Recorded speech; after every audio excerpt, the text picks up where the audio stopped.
Hello and welcome to Two Therapists and a Microphone. I am Dr. Harrison Davis. And I'm Dr. Aisha Dickerson. Two Therapists and a Microphone is a show about mental health, wellness, relationships, and social issues that personally affect you. We broadcast live every Monday evening at 7 o'clock p.m. on the Our Black Media Network. We are two licensed psychotherapists with decades of clinical experience, and we want to hear from you. We want you to tell us about the situations and issues that you have going on in your life. So please visit our website, www.twotherapists.com, and click on Ask Two Therapists at the top of the page. Absolutely. And don't forget to like and share our pages. You can watch us on YouTube, Instagram, Facebook, and something else, Twitter. That's right. Yes, Twitter.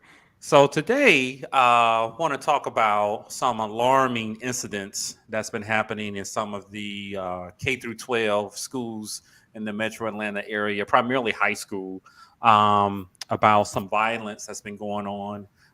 Saw some recent incidents on news. Did you see that, Aisha, where the high school girl beat up the teacher out No, in Rockdale County?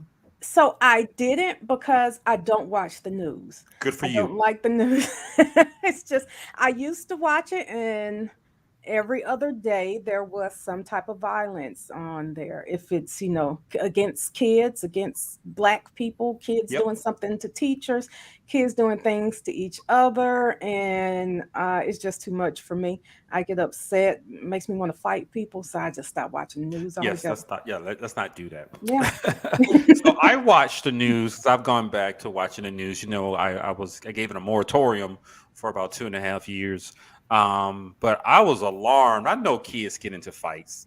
I know high schoolers get into fights, but I was alarmed by that video. The little skinny girl had to be at least ninth or 10th grade. She beat up the teacher. She beat up the teacher, and the teacher tried to close the door, slammed her to the ground, beating up on her. People were videotaping it. Some of the other teachers looked like they were afraid to do something. I've learned to understand that teachers are not obligated to intervene. I have learned that since then.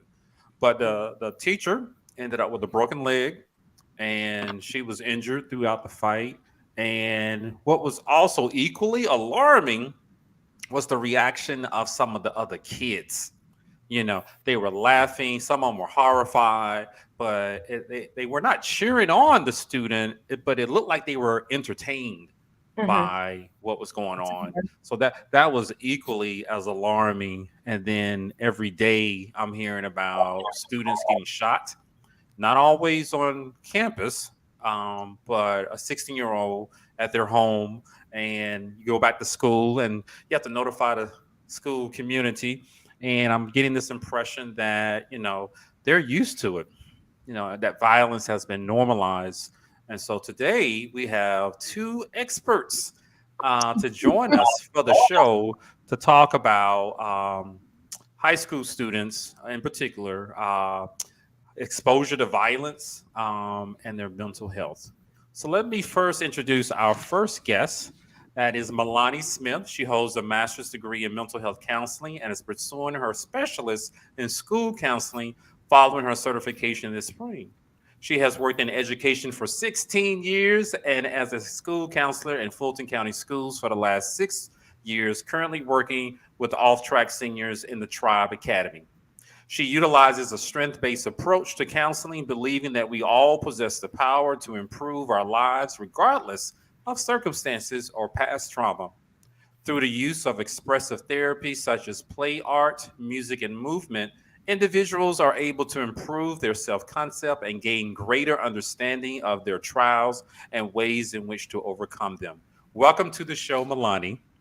Hey, thanks for having me. Yes, and our other guest is Fontella Jones. She holds a master's degree in school counseling and is a licensed professional counselor.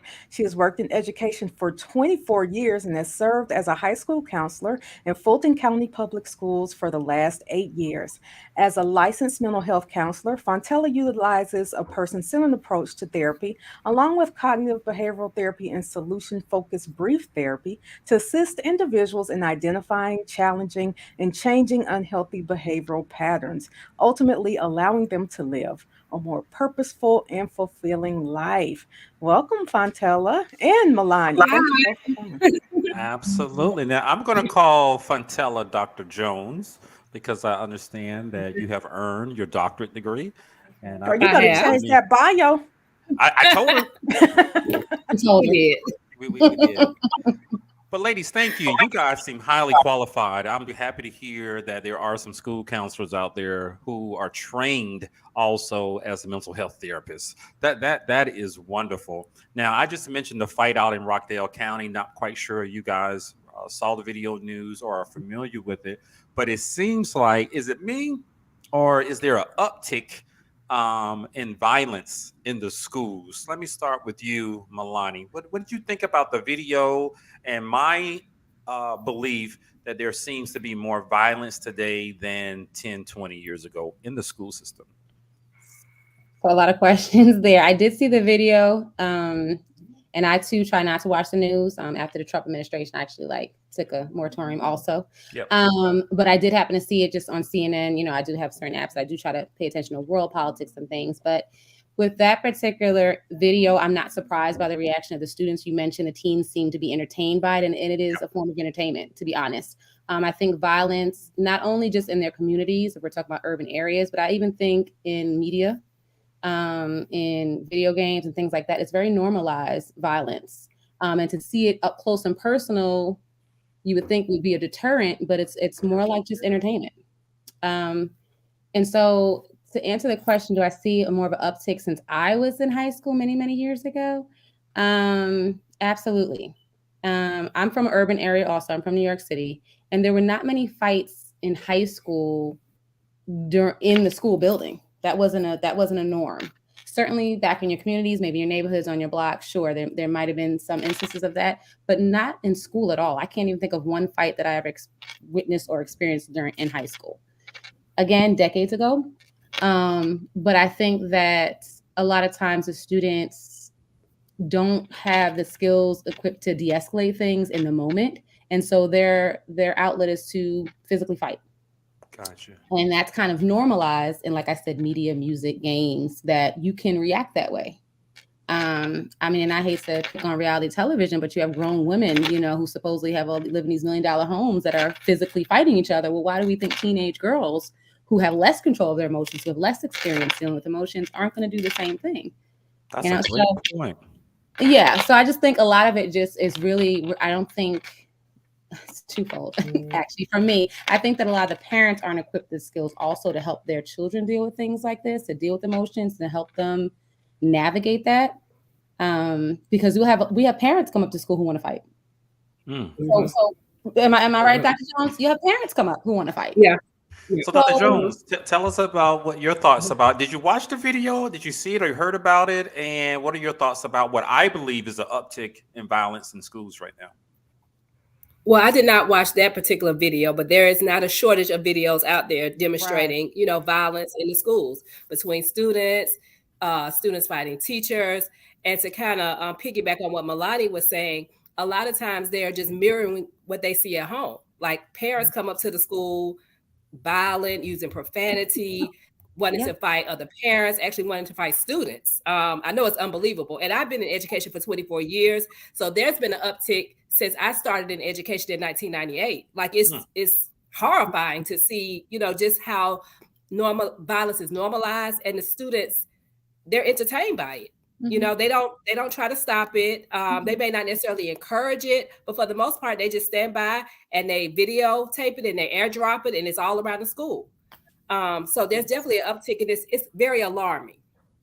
So I like that you brought that up, because I'm thinking about something that happened this past week, and I was at a play, and thank God it wasn't a fight, but there was a young boy. This is in middle school, and he slipped and fell and hit his knee, and he was crying, and there were high schoolers that were there, probably watching their siblings, and they were laughing. And I have to admit, my 17-year-old was one of them. I immediately snapped on her. That's what are you laughing at? That boy has hurt himself. That's so stupid for y'all to sit up here and laugh. Other people are just sitting there just letting their kids laugh. Like, what is going on with the parents that not just that they are the ones that are fighting, but they don't check their kids on what I consider inappropriate reactions to incidents like that? Yeah, I agree. I mean, and then it comes down to parenting is right. That's where they're first learning things. That's what we have to combat when we're in the school environment to say, okay, in the school environment, you're not going to curse, even though I've heard you curse in front of your parent and you can curse at home.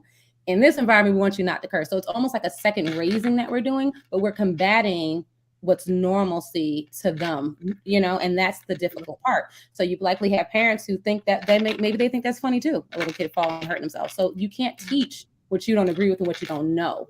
And for me, I always try to think of it as a sense of like our community and our parents, they just need more help and more guidance. There has been, you know, major trauma, Black community as well as just watching the violence that's taken place from just the color of our skin, as well as the pandemic. So recently, there's just been a lot of like major trauma things that I think people aren't really realizing the effect that that's having on everybody. So I think our adults are kind of stressed. You know, they're trying to survive. They're trying to do the best they can. But I think they need more skills to help them kind of reinforce the things and values we're trying to teach them. So I think it starts there at home. And then that's why we're having the challenge in school. But I agree with Fontel. I've only been in education 16 years. That sounds like a lot, but same thing. Only 16 I know, years. But I've only worked in urban areas. I've only worked in Metro Atlanta and Fulton County. But even then, in one of the most impoverished zip codes that I worked in, the violence in schools is ridiculous. Like where we're at now, it's not uncommon to have 3 fights in one day. That's like a normal thing now. It really is. And you know, like I said, we work at the same school. So she can attest that we're not exaggerating. We're not out here saying, you know, trying to, well, we should be ringing an alarm, but it's honestly, it's kind of scary. And it makes a lot of, I mean, I don't know if you've noticed in the news of the number of teachers who are leaving the field of education. And that was like during COVID and then post-COVID, but it's continuing because we still haven't addressed the real issues. Like we try to go back to business as usual.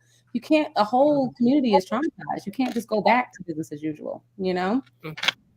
So Fontella, I want to ask you a question.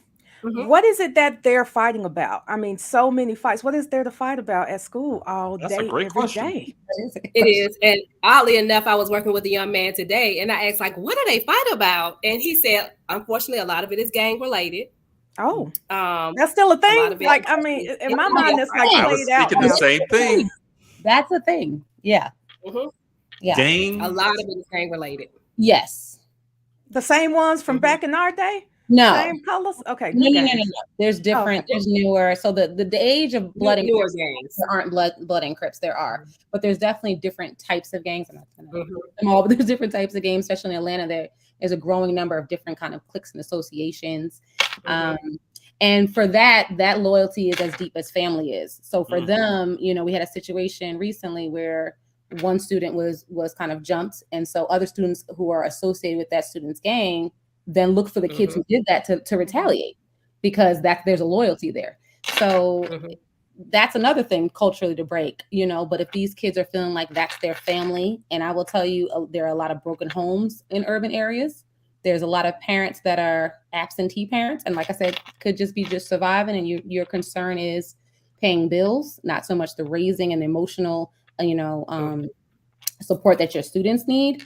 But you have a lot of students who are out here paying bills themselves, raising themselves. And the gang serves as kind of another family and protection, right? So if you're the only one in your neighborhood who's not in the gang, you're a target. So, you know, it's a little more complicated than I think we're probably making it seem, but there's a lot of layers to what's happening. And, you know, to hear what parents feel like on their end. You know, I know they look to the school to help fix some things, but, you know, what's so much we can do. Well, I thank you for enlightening me. You know, I guess I am removed. I only knew about the Crips and the Bloods in LA. Oh, yeah. No, there's a lot more. There's a lot more. I wasn't naive to believe there were no gangs in Atlanta. I just don't know anything about them. And I certainly didn't realize the hold that they have on high school kids. And now that I'm hearing that, I'm sorry? And middle school. And middle school. And a lot of it is driven by social media as well. I And was of headed course, there. a lot of the issues are the same issues that we had in high school, especially with the girls over boys, but it's just a lot more violent. And then they have weapons. They are bringing guns to school. And so that kind of intensifies the violence. So that's a bigger issue to me. Like the guns, the knives. Do they just not know how to fight? Or I mean, I guess it's just if I'm losing, I'm gonna win under any circumstance. Like we can't just get beat anymore. And why so violent? You know, we had fights when I was in high school. Right. It was more like wrestling. No one went to the hospital. Nobody was cut. But Right. I understand now, like Dr. Aisha just mentioned, they're bringing guns and knives to school. They want to kill somebody, I Right. assume, if you look at them the wrong way, or you post something on social media that says what, Dr. Jones? What is it about? What are they posting on social media that's making them respond like they do? I had an instance, and it was I saw you looking at my boyfriend. It can be just, typical adolescent issues, Gotcha. but they don't know how to process it and handle it. They haven't been taught how to process it and handle it in a way that doesn't lead to me going to your house and dragging you out and stomping your head into the concrete, or me calling my boyfriend and he brings his gun and shoots up your house. Like we had that happen about a month ago. Yeah, Melania, I also hear about one of your students, or two, I believe, who were recently shot and killed off campus. One was at his home. Can you give us a little information about that and what you believe may have led to someone actually shooting them? You know what? I don't even know really the details to either of those cases, whether they were targeted or not. Okay. But we're talking young kids, teenagers who both were basically in their neighborhood. One of them was leaving from a gym location and was murdered. And the other one was outside of in his driveway. Yeah. So, the prevalence of crime, of course, in the community, that's an issue. Like the kids are just vulnerable and they're victims, even if they have nothing to do with it. Even if they weren't on social media and they weren't antagonizing anybody, they can be victims just as much because the gun thing is out of control, in my opinion. I mean, they have access to guns. I feel like it's harder for me to go get a gun than it is for them. They have it. And a lot of times, I had a situation where a student in a previous school, he brought a gun to school, but he wasn't bringing it to target anyone. It's that when he left school and he had to walk down his neighborhood, which is Old National, Gabi Road, he felt like he needed some protection to do that. It wasn't to bring the gun. I'm going to bring the gun because I'm going to shoot up the school. It wasn't anything like that. It was for protection in their neighborhoods. So a lot of the neighborhood ends up coming into the school. And I think until the school goes into the neighborhoods and the communities and starts doing work there, that's where we're going to constantly have that fight. So you say schools going into the neighborhoods and doing work there. What kind of work would be done? And who would be willing to do that? Because I'm going to tell you right now, if I was in the school, you're not going to get me going down somewhere where I have a gun. I don't really want to go somewhere where I need the gun for protection. No, I know. You're right. And as a president, the only individuals who do that would be social workers. They make house visits, not for the purposes I'm necessarily talking about, but they're the only ones who really go back out into the community and leave the school. And not to put them on blast, to be the people to do that. Like I would certainly be willing. Anyone who I think has a mental health background should be the ones to do this kind of work. We have to bridge those things. And as part of school counseling, involvement of community is part of what we're supposed to do as well, right? That's part of our client base as well. And we don't really take the time, not that we have that much time, but take the time to do that, right? But that to me is a big piece. We have to bridge that. There has to be more work done in the surrounding areas that impact our schools than just saying we're going to be in this bubble because the bubble's shattered. They're coming in with it anyway. You know what I mean? So we're not protected in our little enclave of a school. It's not, that's a fantasy now. So we need to do more active type of work in our communities, to be honest. Right. With the students and the parents. I agree. So Dr. Jones, what have you seen? What's the impact of all of this, gang violence in the community spilling over into the school? Melania just told us the school is no longer a safe haven place. Some people bringing guns just to protect themselves, but what's been the impact on the climate of the school environment, even with those who have nothing to do with the violence, and even some of the teachers? How's it affecting the rest of the group? Well, definitely teacher retention. There are a lot of teacher vacancies in a lot of high schools. And I don't even know if parents are aware of the number of teacher vacancies in some of the schools. Yeah. But also a lot of our students, and I will say this, they, are suffering from mental health issues, anxiety, depression, and they'll even articulate that to you. I'm not having a good day. I'm suffering with my mental health. Self-harm is up. Suicidal ideation is up. Like I could say every week I have 1 or 2 students who are coming to my office, suicidal ideations or self-harm. So that has definitely increased. And unfortunately, in the schools, as schools counselors, we aren't equipped to deal with those mental health issues because we have so many other responsibilities, scheduling, getting you ready for college and things of that nature, that we don't have the time to devote to those mental health issues. Wow. It sounds like you guys are working in a mental health urgent care unit. Is without the help you need, without the Right. staff on hand. So let me ask Dr. Jones, I'll start with you. Since you can't provide those mental health services in the schools, what do you do to help these children during, I used to call it their most awake hours. It's their whole work day. Well, in the school that Melania and I work, we do have, we partner with an agency who does have a mental health counselor who is there at least 3 days out of the week. But I mean, again, it's just one person. The school is 1,700 students. So she can't service, all of the students. We do provide resources, the counselors as well as the social workers provide resources for outside agencies who could provide mental health support for students when it's brought to our attention, because that's another issue. We don't always know unless the student, kind of comes to you or they have a absolute meltdown, in school, and then they're brought to you and then you got to have a conversation with them and you find out they are suffering from social anxiety, or they are suffering from depression, or they are having thoughts of self-harm or suicidal ideations. Oh my. So Milani, like I mentioned, it sounds like you guys sometimes working with some intense issues and there are limited resources through the school system. How are you reaching some of your students and what are you doing to help them to at least cope a little bit better? So for me, and I think it helps, and Dr. Jones could probably attest to this, having mental health background and being licensed professionals, having that background, because not all school counselors have that. That's first. We're a very small population, to be honest. I do groups. I love doing groups. I think that provides open, safe space for them to really express themselves and see that there's other peer support. You're not the only one going through this. You're not crazy. Nothing's really wrong with you. You're dealing with the same things everyone else is dealing with.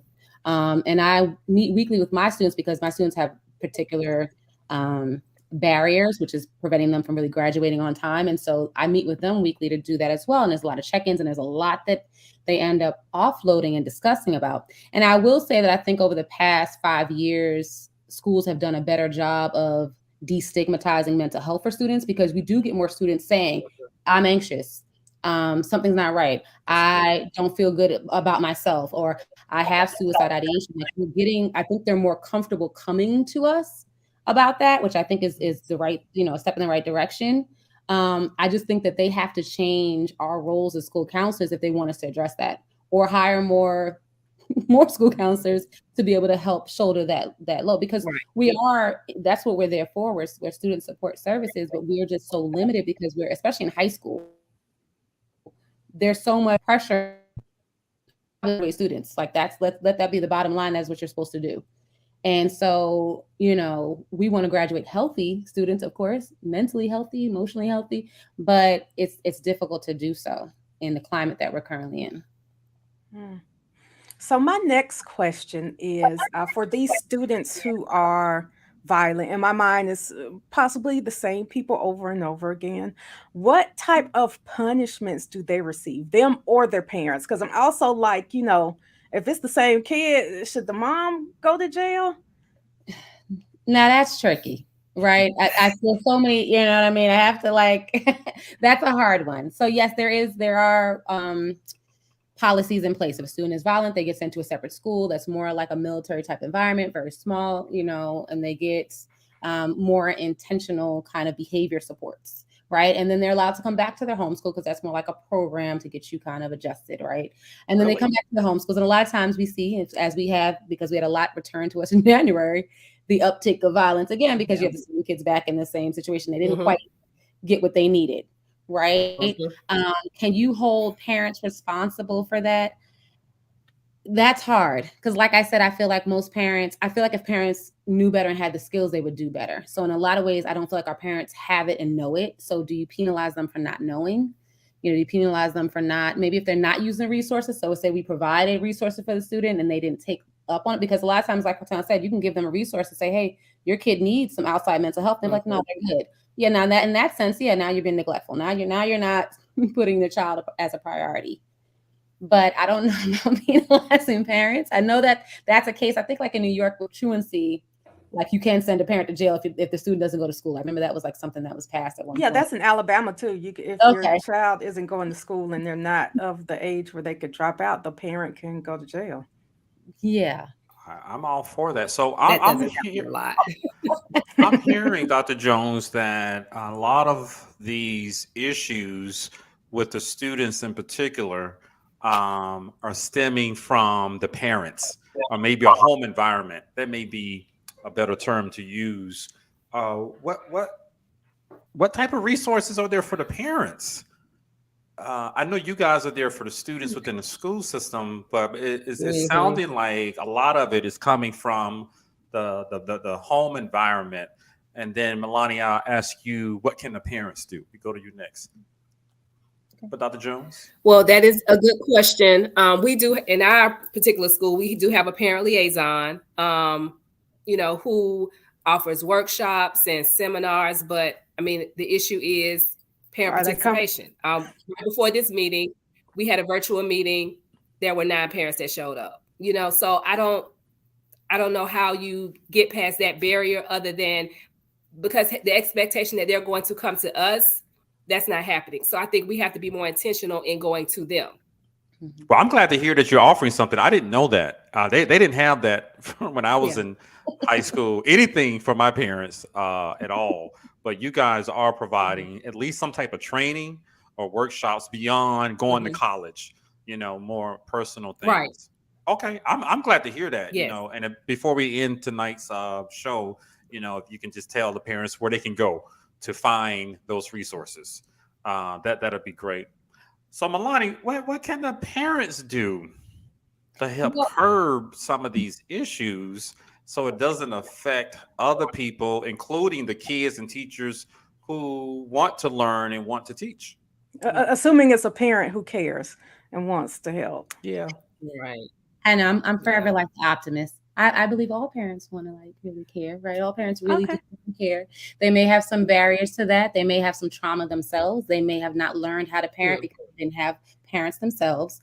So I'm always one to try to believe that everyone can do, what it is in the best interest of a student. Dr. Jones and I both did a grief counseling after we had multiple deaths occur in our school community. And we did a grief counseling workshop. And we posted on the website, and we, gave that, and had many resources for parents to how do you parent through grieving, like your own grief as a parent, but also dealing with a student who's grieving. And I think that, like Fontella just said, like we have to go and we have to take it to them now because, and I don't know if this is more post-pandemic. I've seen a lot of less participation from parents. I think post-pandemic, because maybe there's still that kind of fear of coming back into the building, or people just got used to doing things. But a lot of everything we offer is virtually. So you can't really make it easy for people to attend. Yeah. But I think the first steps for parents are things like this. So podcasts where you have therapists talking about ways in which you can assist your child, looking on different Facebook groups, looking for support, looking for means to help your child, reaching out to us. We are here. We are very much willing to help and assist. I can't say that there's any school counselors who wouldn't do that. And then really just sitting down and listening to their child. Right. A lot of times they are telling you what they need. They are crying out for some type of help, attention. They need something. You need to listen to them. Maybe they need a whooping. And I also think what I find a lot of times is some of the parents are open to counseling for their child. But what I like to say is it needs to be the family.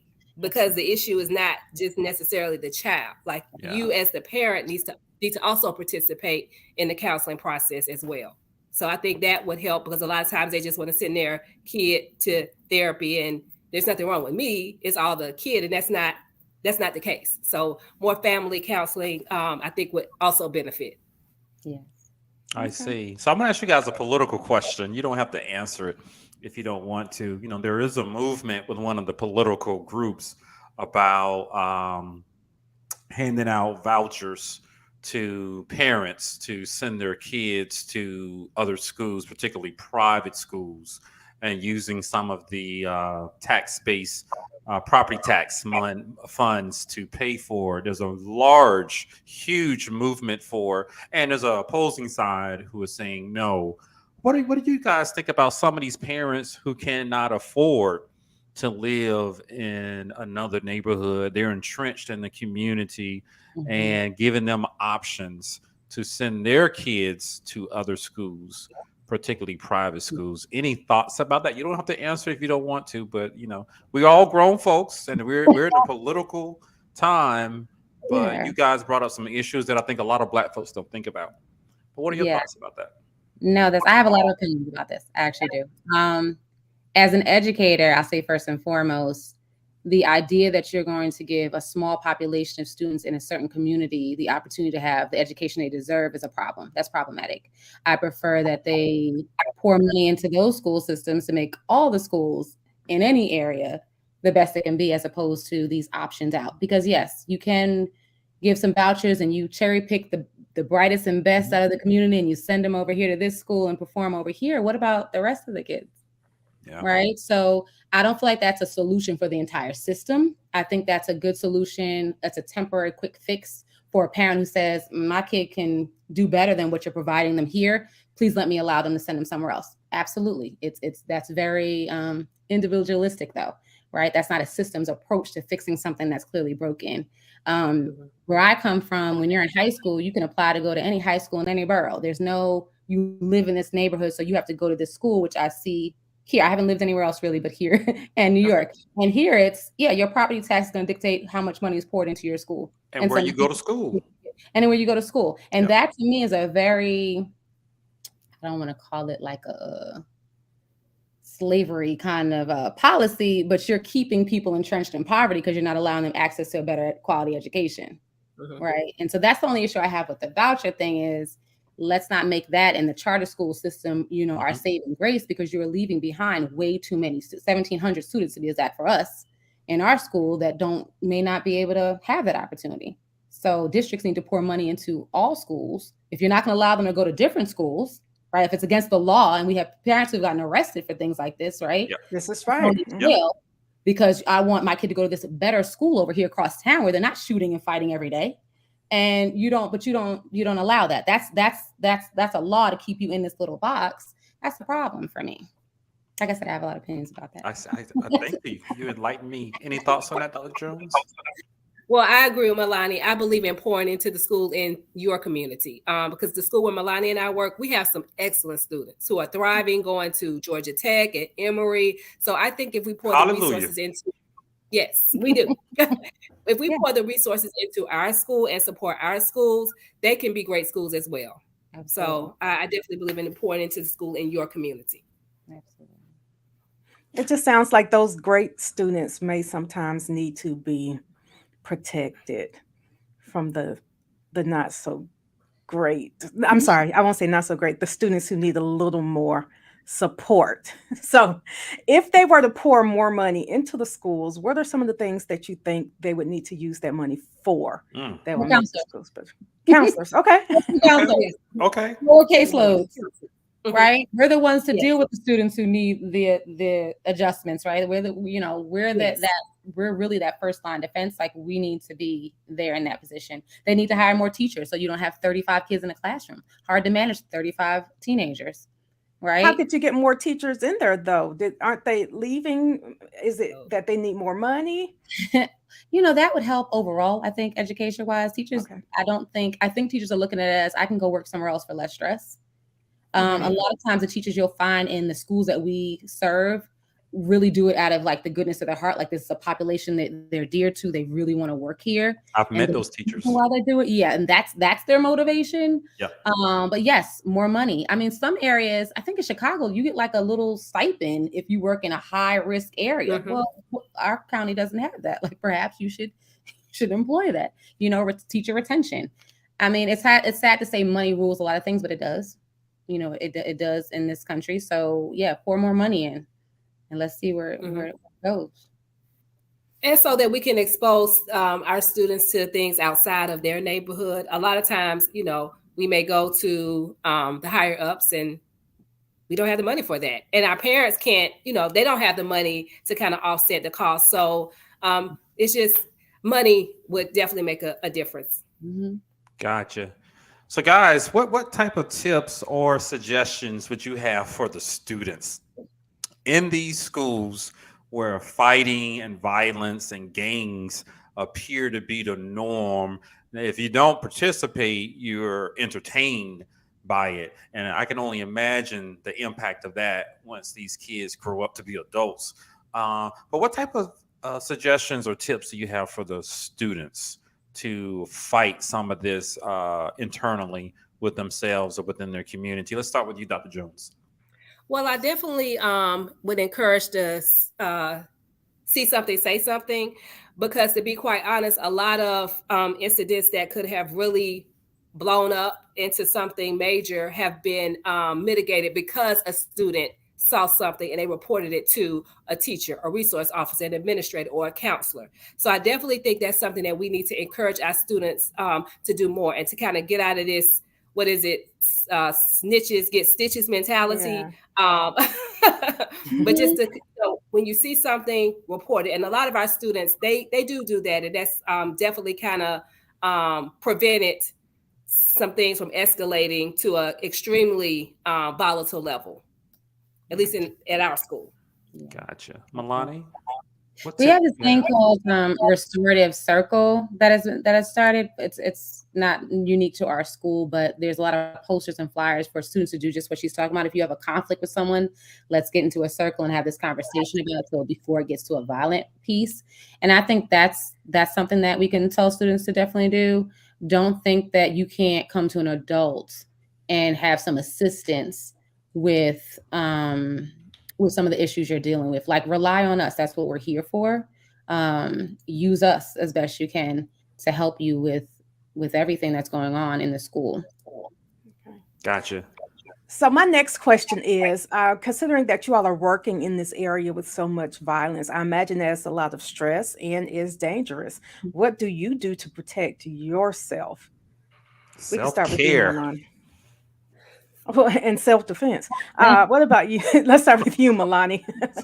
So, you know, it's so funny. I think once you've been in education over like 5 years in environments like this, you know not to really jump into fights, you know, to allow your resource officers to do the things that they need to do. And mistakenly this year, there was a situation where one of our administrators was, you know, a young lady was kind of in the midst of something, and I felt compelled to assist in that situation because there wasn't anyone around. And, you know, once police gets there and they're trying to break things up and they pepper spray, and they don't make announcements about they're going to pepper spray. And so I, you know, my hands, luckily not my face, but, you know, my hands got pepper spray and everything.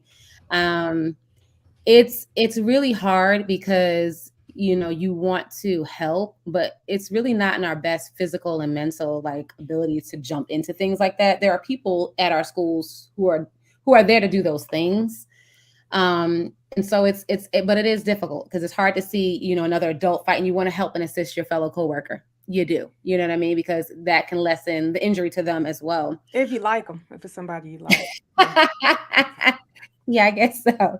But I think self-care wise for me, and this has been years in the making, I don't bring work home. I don't do work in the space of my home. My home is a sacred space. I don't do anything unless they're like, I do have a work cell. So unless there's something that has happened that I know students may need to reach out to me, my phone goes in my closet, in my bag, and I don't touch it until I get back in the morning. And that's just creating those boundaries so that I can have some peace and some like just an emotional break, to be honest, to just kind of either process, but just to not deal with the things that are occurring at the school, because it is stressful. It is a heightened situation, especially with school shootings. And when we have lockdowns announced over the, it's difficult, because you have to admit you are getting heightened sense like, oh, something's going on. And it's like, okay, everything's okay. Oh no, something else. Oh, now there's a fight. You know what I mean? Like, it's constant, up and down. And like you said, students are coming to your office with major issues. It's a lot. It's a lot. And if you don't really take the time to either put some boundaries in place or have some real specific like self-care regimens implemented and followed, we should know better, because we know better, right? Like, we're all licensed, we know better, but it's a matter of really implementing those and making sure you do them. And I would encourage parents to do the same, to be honest. And I talk to my students about self-care all the time. What do you do to help alleviate the stress? How do you deal with grief? How do you deal with stress? Like, those are conversations you have to have, because there may not be anybody at home telling them how to healthy cope with things, Mm-hmm. Wonderful. What about you, Dr. Jones? Well, for me, boundaries as well is very important. At 3:45, I leave and I'm done. There was a time when I would have my email on my phone and I would be checking. None of that. So when I'm off. And that's definitely helped me from a mental perspective to not, carry the work home with me. So I would say for me, that definitely has been the biggest thing as far as my self-care is concerned. So you check out. I don't blame you, as I'm listening to you two describe something that sounds like a war zone sometimes, and going to battle when all you're trying to do is help people to graduate and be productive citizens in our society, and go on to college or VOTEC school or something like that. So that is I commend you guys for doing what you do and giving the suggestions that you guys gave. I'm hoping some of the politicians heard you, particularly in your county, people who can make some decisions. So we're at the end of today's show now, and you guys have really enlightened me and educated me about some things. But I'm going to give you two an opportunity to give us, what's your final word, final thought, that you want to share with the audience about what's going on with some of our primarily Black high schools that are out there. I want to start with you, Dr. Jones. I would definitely encourage parents to get more involved, not just in their students' lives, but in the school. Find out what's going on, in the school. Get involved. A lot of parents are so unaware of just even, when grades go home. Like, I've had students, they've gotten to their senior year and the parent says, oh, I didn't know he was failing. So it's important to get involved with the opportunities that the school has for you to assist your students, not just academically, but from a social, emotional perspective as well. Thank you. Milani?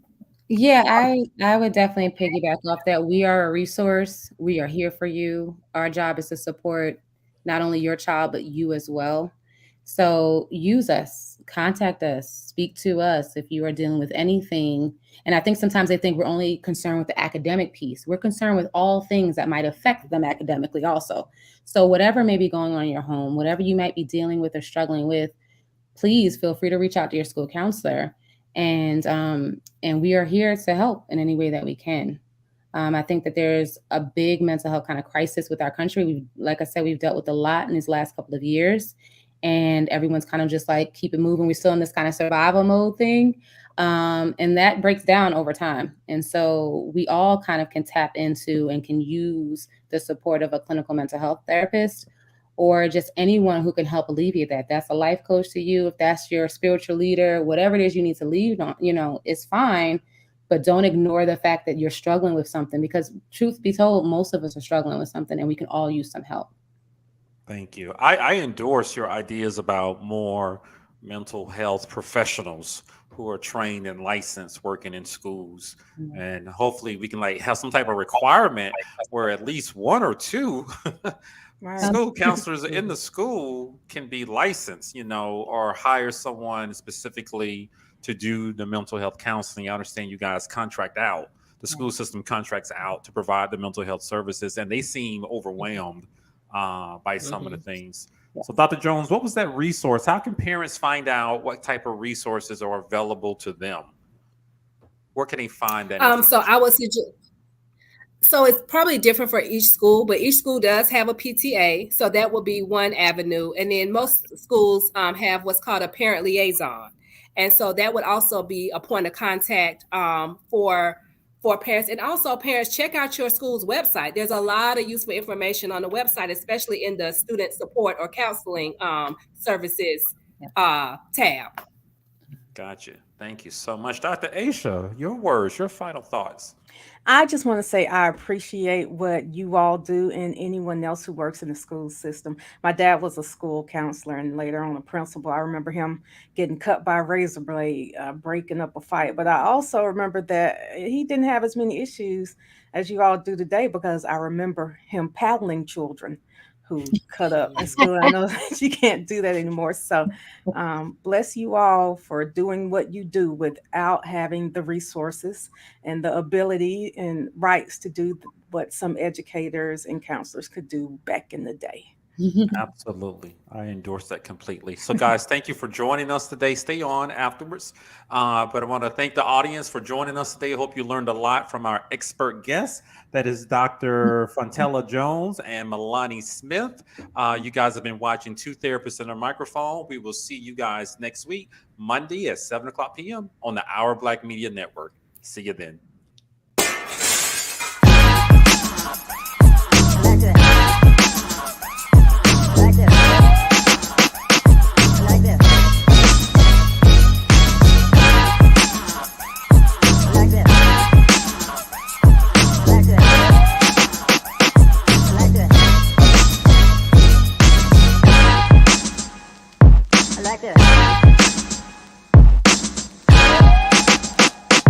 Like this.